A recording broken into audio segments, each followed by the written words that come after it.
How to create Litecoin wallet accounts. Hey everybody, welcome back to Official Help Desk. In today's video, I'm going to show you some process of how you can create yourself a Litecoin account. So without any further ado, let us get started. Head over to your application from your device. Once you launch your app, you will see this interface. To create yourself a Litecoin wallet account, tap on Sign Up or Login via email at the bottom of the page. At the next page, tap on Sign Up tab, and here simply enter your email address, create yourself a password, re-enter your new password, and tap on to continue. Here type in the PIN that you would like to create and tap on Go to Login on your bottom right.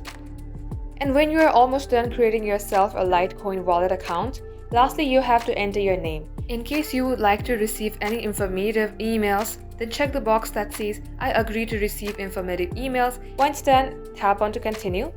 Just like so, this is your homepage and this is how you create yourself an account. That wraps up today's tutorial. If you would like to see more videos on this topic, then all you have to do is comment down below and we will make a video on that topic. In the meantime, do like this video and subscribe to our channel, and don't forget to hit the notification bell icon to never miss an update from us. Thank you for watching, and I'll see you in our next upload.